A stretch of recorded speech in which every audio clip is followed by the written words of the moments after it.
10ನೇ ತರಗತಿ ಸಮಾಜ ವಿಜ್ಞಾನ 1 ಅಂಕದ ಪ್ರಶ್ನೆಗಳು. ರಾಜ್ಯಶಾಸ್ತ್ರ ಅಧ್ಯಾಯ 5 ಜಾಗತಿಕ ಸಂಸ್ಥೆಗಳು.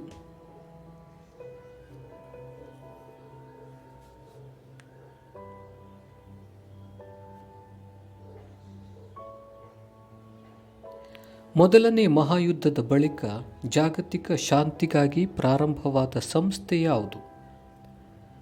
League of Nations.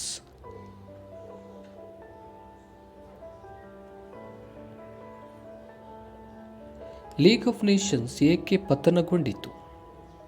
ದ್ವಿತೀಯ ಮಹಾಯುದ್ಧದ ಆರಂಭದಿಂದಾಗಿ ಲೀಗ್ ಆಫ್ ನೇಷನ್ಸ್ ಪತನಗೊಂಡಿತು.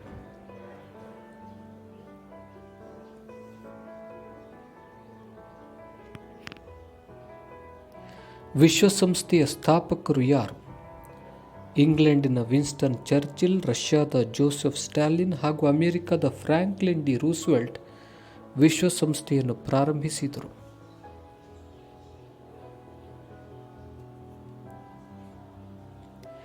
ವಿಶ್ವಸಂಸ್ಥೆ ಅಥವಾ ಯುನೈಟೆಡ್ ನೇಷನ್ಸ್ ಎಂಬ ಶಬ್ದವನ್ನು ಚಾಲ್ತಿಗೆ ತಂದವರು ಯಾರು? ಅಮೆರಿಕದ ಅಧ್ಯಕ್ಷ ಫ್ರಾಂಕ್ಲಿನ್ ಡಿ ರೂಸ್ವೆಲ್ಟ್.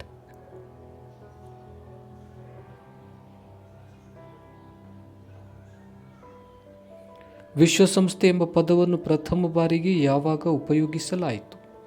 1945 ಜನವರಿ 1.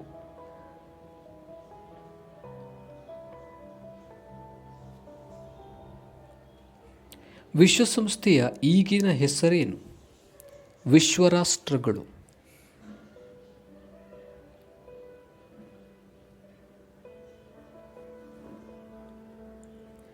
ವಿಶ್ವಸಂಸ್ಥೆಯ ಸ್ಯಾನ್ ಫ್ರಾನ್ಸಿಸ್ಕೋ ಕಚೇರಿ ಸಮ್ಮೇಳನ ಯಾವಾಗ ನಡೆಯಿತು?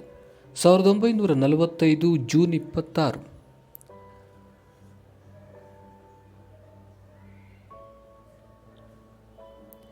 ವಿಶ್ವಸಂಸ್ಥೆಯ ಪ್ರಾರಂಭದಲ್ಲಿ ಎಷ್ಟು ಸದಸ್ಯ ರಾಷ್ಟ್ರಗಳಿದ್ದವು? 51.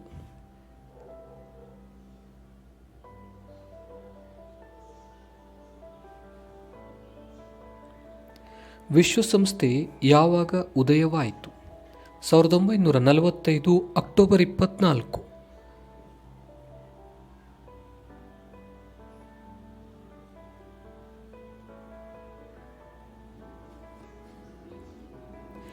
ವಿಶ್ವಸಂಸ್ಥೆಯ ಪ್ರಕಾರ ಪ್ರಸ್ತುತ ಎಷ್ಟು ಸಾರ್ವಭೌಮ ರಾಷ್ಟ್ರಗಳಿವೆ? 195.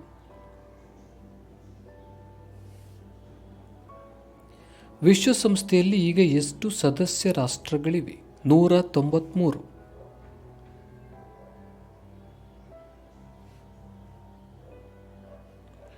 ವಿಶ್ವಸಂಸ್ಥೆಯ ಮುಖ್ಯ ಕಚೇರಿ ಎಲ್ಲಿದೆ? ನ್ಯೂಯಾರ್ಕ್.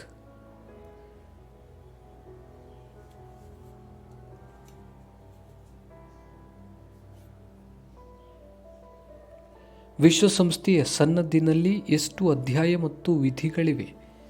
19 ಅಧ್ಯಾಯಗಳು ಮತ್ತು 111 ವಿಧಿಗಳು.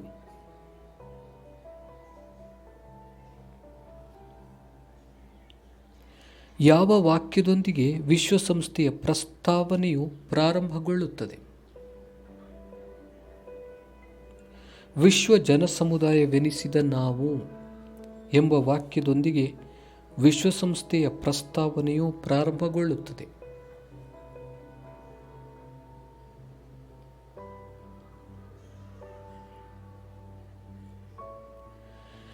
ಎಲ್ಲ ಸದಸ್ಯ ರಾಷ್ಟ್ರಗಳ ಪ್ರತಿನಿಧಿಗಳನ್ನು ಒಳಗೊಂಡ ವಿಶ್ವಸಂಸ್ಥೆಯ ಅಂಗಸಂಸ್ಥೆ ಯಾವುದು? ಸಾಮಾನ್ಯ ಸಭೆ.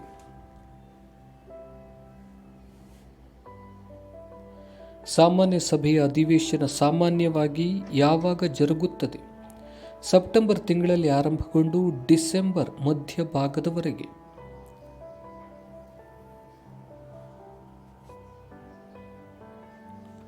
ಜಾಗತಿಕ ಸಂಸತ್ತು ಎಂದು ವಿಶ್ವಸಂಸ್ಥೆಯ ಯಾವ ಅಂಗಸಂಸ್ಥೆಯನ್ನು ಕರೆಯಲಾಗಿದೆ? ಸಾಮಾನ್ಯ ಸಭೆ.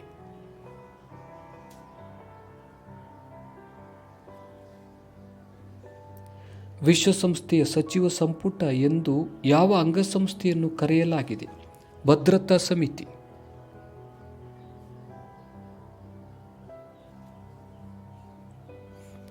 ವಿಶ್ವಸಂಸ್ಥೆಯ ಅತ್ಯಂತ ಪ್ರಭಾವಿ ಅಂಗ ಯಾವುದು? ಭದ್ರತಾ ಸಮಿತಿ.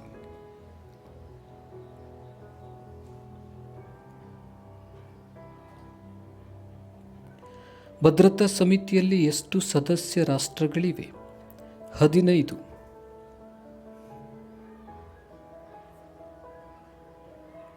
ಭದ್ರತಾ ಸಮಿತಿಯ ಕಾಯಂ ಸದಸ್ಯತ್ವ ಹೊಂದಿದ ರಾಷ್ಟ್ರಗಳು ಯಾವುವು? ಅಮೆರಿಕ ಸಂಯುಕ್ತ ಸಂಸ್ಥಾನ, ರಷ್ಯಾ, ಬ್ರಿಟನ್, ಫ್ರಾನ್ಸ್ ಹಾಗೂ ಚೈನಾ.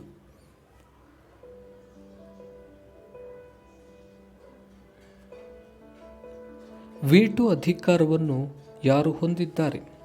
ಭದ್ರತಾ ಸಮಿತಿಯ ಕಾಯಂ ಸದಸ್ಯತ್ವ ಹೊಂದಿದ ರಾಷ್ಟ್ರಗಳು ವೀಟೋ ಅಧಿಕಾರವನ್ನು ಹೊಂದಿವೆ. ವೀಟೋ ಅಧಿಕಾರ ಎಂದರೇನು? ನಿಷೇಧಾತ್ಮಕ ಮತ ಚಲಾವಣೆ ಅಧಿಕಾರವನ್ನು ವೀಟೋ ಅಧಿಕಾರ ಎನ್ನುವರು. ಭದ್ರತಾ ಸಮಿತಿಯ ಹಂಗಾಮಿ ಸದಸ್ಯತ್ವ ಹೊಂದಿದ ರಾಷ್ಟ್ರಗಳ ಸಂಖ್ಯೆ ಎಷ್ಟು? 10.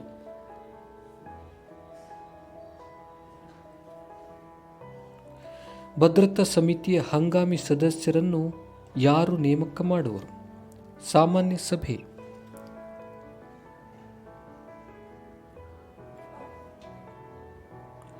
ಭಾರತವು ಯಾವ ಅಂಗದ ಕಾಯಂ ಪ್ರಾತಿನಿಧ್ಯಕ್ಕೆ ಯತ್ನಿಸುತ್ತಿದೆ? ಭದ್ರತಾ ಸಮಿತಿಯ ಕಾಯಂ ಪ್ರಾತಿನಿಧ್ಯಕ್ಕೆ ಭಾರತವು ಯತ್ನಿಸುತ್ತಿದೆ.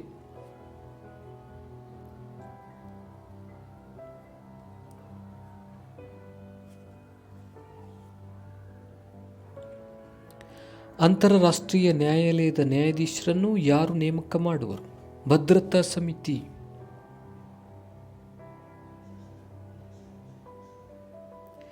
ವಿಶ್ವಸಂಸ್ಥೆಯ ಮಹಾ ಕಾರ್ಯದರ್ಶಿ ಉಮೇದುವಾರಿಕೆಗೆ ಹೆಸರು ಸೂಚಿಸುವ ಅಂಗ ಯಾವುದು? ಭದ್ರತಾ ಸಮಿತಿ.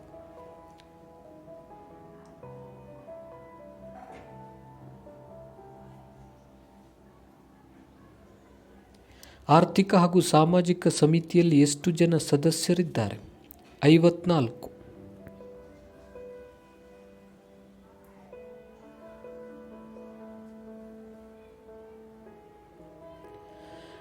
ಅಂತಾರಾಷ್ಟ್ರೀಯ ಕಾರ್ಮಿಕ ಸಂಘ, ಆಹಾರ ಮತ್ತು ಕೃಷಿ ಸಂಸ್ಥೆ, ಜಾಗತಿಕ ಆರೋಗ್ಯ ಸಂಸ್ಥೆ ಮುಂತಾದವುಗಳ ಕಾರ್ಯಗಳನ್ನು ಸಮನ್ವಯ ಮಾಡುವ ಅಂಗ ಯಾವುದು? ಆರ್ಥಿಕ ಹಾಗೂ ಸಾಮಾಜಿಕ ಸಮಿತಿ.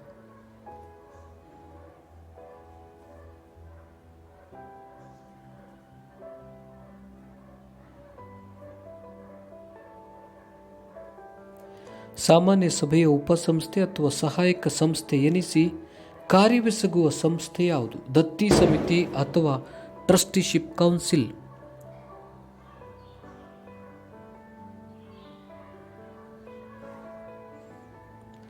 ದತ್ತಿ ಸಮಿತಿ, ಟ್ರಸ್ಟಿಶಿಪ್ ಕೌನ್ಸಿಲ್ ಕಾರ್ಯಕ್ಷೇತ್ರ ಕಡಿಮೆಯಾಗುತ್ತಾ ಸಾಗಿದೆ ಏಕೆ? ಟ್ರಸ್ಟ್ ಆಶ್ರಯಿತ ಪ್ರದೇಶಗಳ ಸಂಖ್ಯೆ ಕಡಿಮೆಯಾದುದರಿಂದ ದತ್ತಿ ಸಮಿತಿ ಕಾರ್ಯಕ್ಷೇತ್ರ ಕಡಿಮೆಯಾಗ್ತಾ ಸಾಗಿದೆ.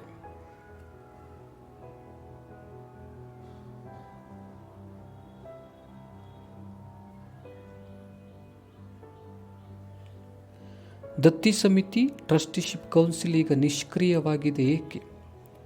ಯಾಕಂದರೆ ಯಾವುದೇ ದತ್ತಿ ಉಳಿದಿಲ್ಲ.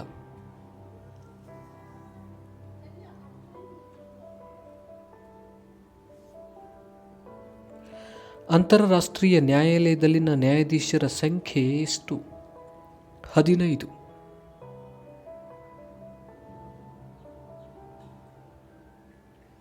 ಅಂತಾರಾಷ್ಟ್ರೀಯ ನ್ಯಾಯಾಲಯದಲ್ಲಿನ ನ್ಯಾಯಾಧೀಶರ ಅಧಿಕಾರದ ಅವಧಿ ಎಷ್ಟು? 9 ವರ್ಷಗಳು.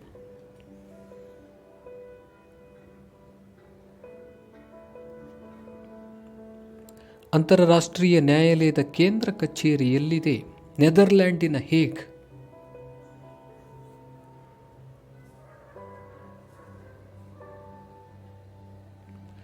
ಮಹಾಕಾರ್ಯದರ್ಶಿ ಹಾಗೂ ವಿಶ್ವಸಂಸ್ಥೆಯ ಸಿಬ್ಬಂದಿ ವರ್ಗ ಯಾವ ಅಂಗಸಂಸ್ಥೆಗೆ ಸೇರಿದವರಾಗಿದ್ದಾರೆ? ಸಚಿವಾಲಯ.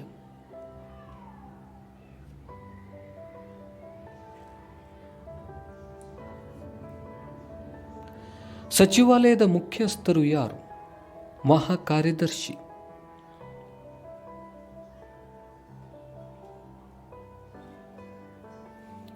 ಸಚಿವಾಲಯದ ಮಹಾಕಾರ್ಯದರ್ಶಿಯವರನ್ನು ಯಾರು ನೇಮಕ ಮಾಡುವರು?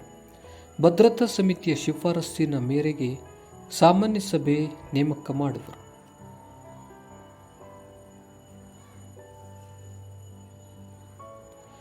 ಸಚಿವಾಲಯದ ಕೇಂದ್ರ ಕಚೇರಿ ಎಲ್ಲಿದೆ? ನ್ಯೂಯಾರ್ಕ್.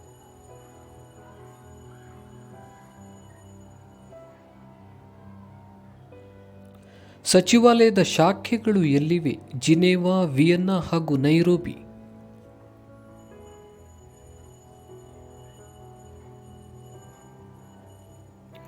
ದಿನನಿತ್ಯದ ಆಡಳಿತಾತ್ಮಕ ಕಾರ್ಯಯೋಜನೆ ಹಾಗೂ ಸಾಂಸ್ಥಿಕ ಕಾರ್ಯಗಳು ಯಾರ ವ್ಯಾಪ್ತಿಯಲ್ಲಿ ಸೇರಿದೆ? ಸಚಿವಾಲಯ.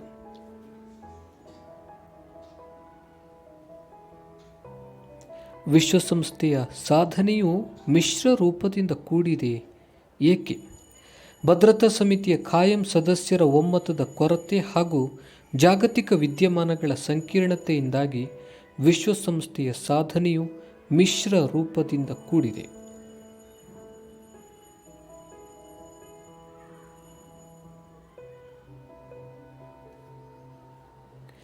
ವಿಶ್ವ ಶಾಂತಿಯ ನೆಲೆಯಲ್ಲಿ ವಿಶ್ವಸಂಸ್ಥೆಯ ಪ್ರಭಾವಿ ಕಾರ್ಯಕ್ಕೆ ಉತ್ತಮ ವಲಯ ನಿರ್ಮಾಣಗೊಂಡಿದೆ. ಏಕೆ? ಇದೀಗ ಶೀತಲ ಸಮರದ ಕಾಲಘಟ್ಟ ಮುಗಿದಿದೆ. ಹೀಗಾಗಿ ವಿಶ್ವ ಶಾಂತಿಯ ನೆಲೆಯಲ್ಲಿ ವಿಶ್ವಸಂಸ್ಥೆಯ ಪ್ರಭಾವಿ ಕಾರ್ಯಕ್ಕೆ ಉತ್ತಮ ವಲಯ ನಿರ್ಮಾಣಗೊಂಡಿದೆ.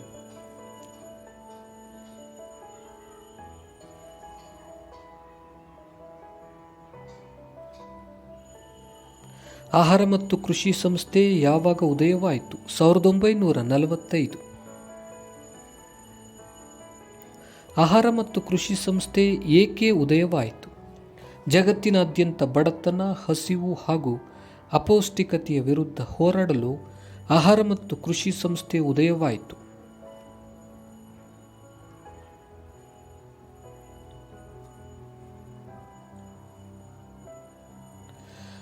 ಆಹಾರ ಮತ್ತು ಕೃಷಿ ಸಂಸ್ಥೆಯ ಪ್ರಧಾನ ಕಚೇರಿ ಎಲ್ಲಿದೆ? ರೋಮ್.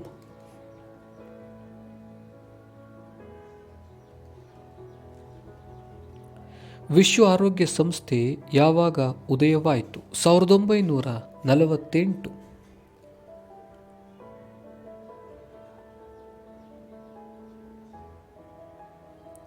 ವಿಶ್ವ ಆರೋಗ್ಯ ಸಂಸ್ಥೆ ಏಕೆ ಉದಯವಾಯಿತು?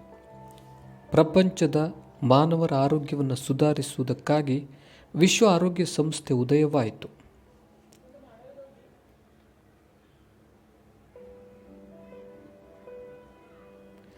ವಿಶ್ವ ಆರೋಗ್ಯ ಸಂಸ್ಥೆಯ ವಿಶೇಷ ಸಾಧನೆಯನ್ನು ಸಿಡುಬು ರೋಗವನ್ನು ಸಮಗ್ರವಾಗಿ ನಿವಾರಿಸಿರುವುದೇ ವಿಶ್ವ ಆರೋಗ್ಯ ಸಂಸ್ಥೆಯ ವಿಶೇಷ ಸಾಧನವಾಗಿದೆ. ವಿಶ್ವ ಆರೋಗ್ಯ ಸಂಸ್ಥೆಯ ಪ್ರಧಾನ ಕಚೇರಿ ಎಲ್ಲಿದೆ? ಸ್ವಿಟ್ಜರ್ಲೆಂಡ್ನ ಜಿನೇವಾ.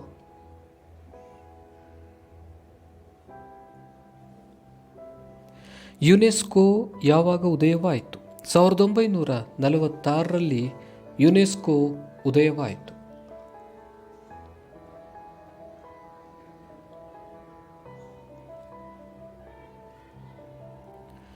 ಯುನೆಸ್ಕೋ ಪ್ರಧಾನ ಕಚೇರಿ ಎಲ್ಲಿದೆ? ಪ್ಯಾರಿಸ್.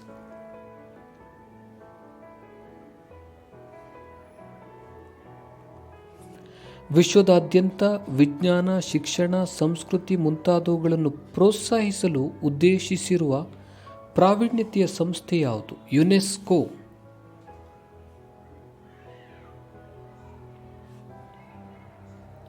ಯುನಿಸೆಫ್ ಯಾವಾಗ ಉದಯವಾಯಿತು? 1946.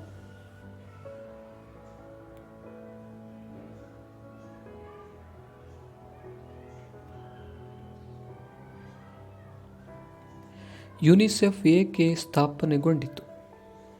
ದ್ವಿತೀಯ ಮಹಾಯುದ್ಧದ ಬಳಿಕ ಮಕ್ಕಳ ಕ್ಷೇಮಾಭಿವೃದ್ಧಿಗಾಗಿ ಯುನಿಸೆಫ್ ಸ್ಥಾಪನೆಗೊಂಡಿತು.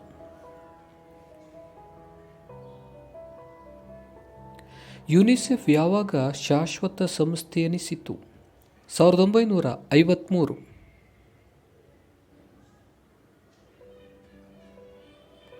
ನೊಬೆಲ್ ಬಹುಮಾನ ಗಳಿಸಿದ ಸಂಸ್ಥೆ ಯಾವುದು?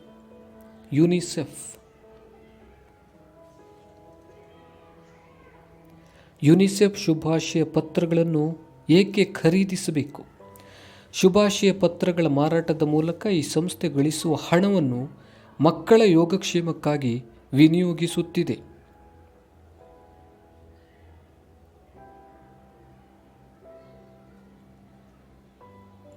ಮಾನವೀಯ ದೃಷ್ಟಿಕೋನ ಹೊಂದಿದ ಸಂಸ್ಥೆ ಯಾವುದು? ಯುನಿಸೆಫ್.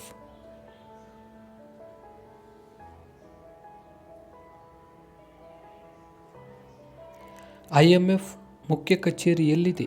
ವಾಷಿಂಗ್ಟನ್.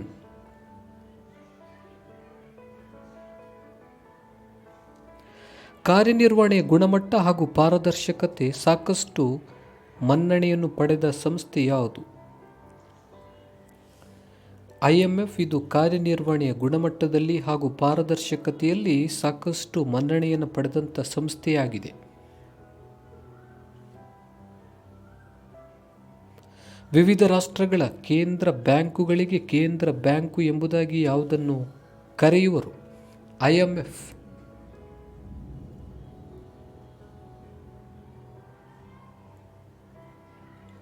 ವಿಶ್ವ ಬ್ಯಾಂಕ್ ಎಂದು ಯಾವ ಸಂಸ್ಥೆಯನ್ನು ಕರೆಯುವರು? IBRD.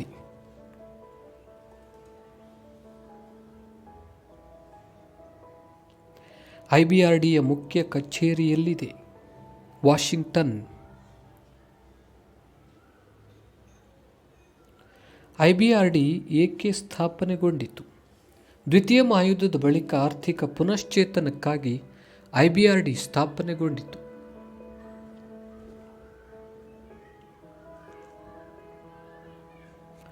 IBRDಯ ಕೈಕೆಳಗೆ ಇರುವ ಎರಡೂ ಸಹಕಾರ ಅಂಗಗಳು ಯಾವುವು? ಅಂತಾರಾಷ್ಟ್ರೀಯ ಪ್ರಗತಿಕೂಟ ಮತ್ತು ಅಂತರರಾಷ್ಟ್ರೀಯ ಹಣಕಾಸು ನಿಗಮ.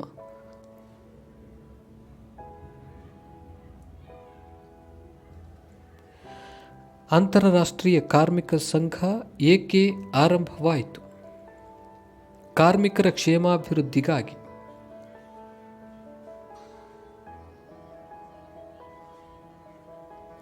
ಅಂತಾರಾಷ್ಟ್ರೀಯ ಕಾರ್ಮಿಕ ಸಂಘದ ಮುಖ್ಯ ಕಾರ್ಯಾಲಯ ಎಲ್ಲಿದೆ? ಸ್ವಿಟ್ಜರ್ಲ್ಯಾಂಡ್ನ ಜಿನೇವಾ.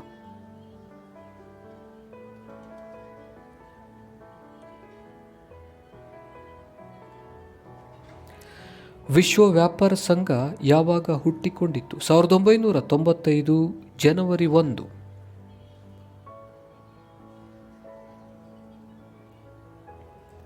IMF ಹಾಗೂ IBRD ಸಂಸ್ಥೆಗಳೊಂದಿಗೆ ಯಾವುದನ್ನು ತೃತೀಯ ಆರ್ಥಿಕ ಆಧಾರ ಸ್ತಂಭ ಎಂದು ಕರೆಯುವರು? ವಿಶ್ವ ವ್ಯಾಪಾರ ಸಂಘ.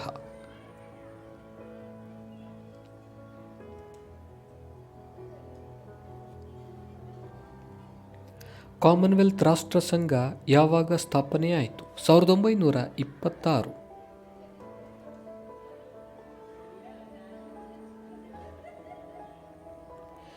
ಯಾವ ಸಂಸ್ಥೆಗೆ ಸಾಂಕೇತಿಕವಾಗಿ ಬ್ರಿಟನ್ನಿನ ದೊರೆಯ ಹಿರಿತನವಿದೆ? ಕಾಮನ್ವೆಲ್ತ್ ರಾಷ್ಟ್ರ ಸಂಘ.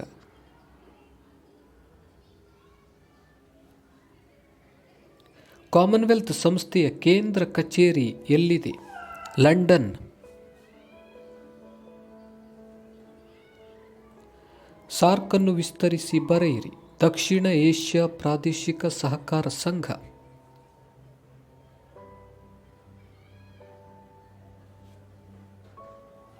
ಸಾರ್ಕ್ ಯಾವಾಗ ಸ್ಥಾಪನೆಯಾಯಿತು? 1985.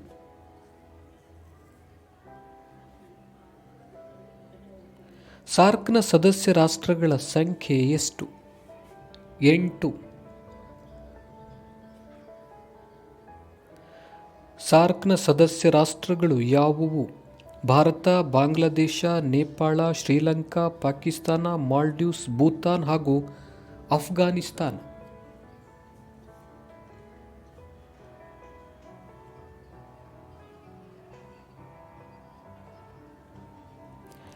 ಸಾರ್ಕ್ ಸಂಸ್ಥೆಯ ಮೂಲ ಉದ್ದೇಶವೇನು? ಆರ್ಥಿಕ ಸಂಬಂಧಗಳ ವೃದ್ಧಿ, ಸಾಮಾಜಿಕ ಪ್ರಗತಿ ಹಾಗೂ ಸಾಂಸ್ಕೃತಿಕ ಬೆಳವಣಿಗೆಯನ್ನು ಪರಸ್ಪರ ಸಹಕಾರದೊಂದಿಗೆ ಸಾಧಿಸುವಿಕೆ.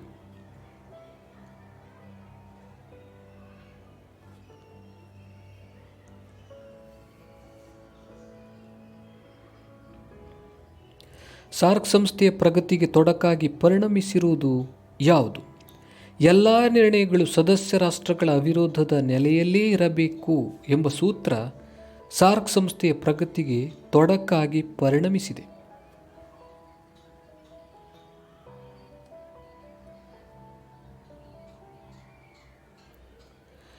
ಸಾರ್ಕ್ ಸಂಸ್ಥೆಯ ಮುಖ್ಯ ಕಚೇರಿಯಲ್ಲಿದೆ? ನೇಪಾಳದ ಕಠ್ಮಂಡು.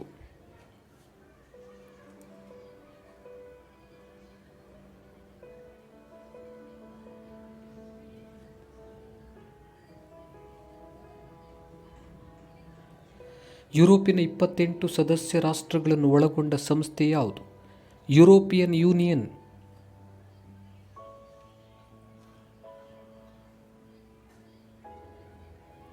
ಯುರೋಪಿಯನ್ ಯೂನಿಯನ್ ಎಲ್ಲಿ ಮತ್ತು ಯಾವಾಗ ಉದಯವಾಯಿತು? ಮ್ಯಾಸ್ಟ್ರಿಚ್ 1993.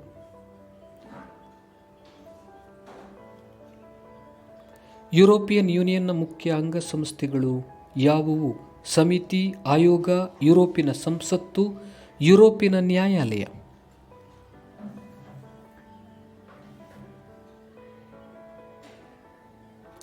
ಯುರೋಪಿಯನ್ ಯೂನಿಯನ್ ಯಾವುದರ ವಾರಸುದಾರ ಸಂಸ್ಥೆಯಂತಿದೆ?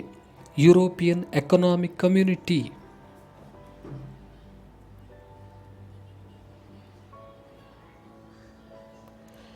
ಆಸಿಯಾನ್ ಸಂಸ್ಥೆಯ ಸ್ಥಾಪಕ ಸದಸ್ಯ ರಾಷ್ಟ್ರಗಳು ಯಾವುವು?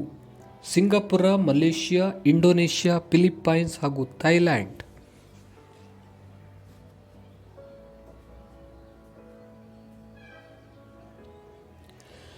ಭಾರತವು ಯಾವ ಸಂಸ್ಥೆಯ ವೀಕ್ಷಕರ ಸ್ಥಾನ ಹೊಂದಿದೆ? ಆಸಿಯಾನ್.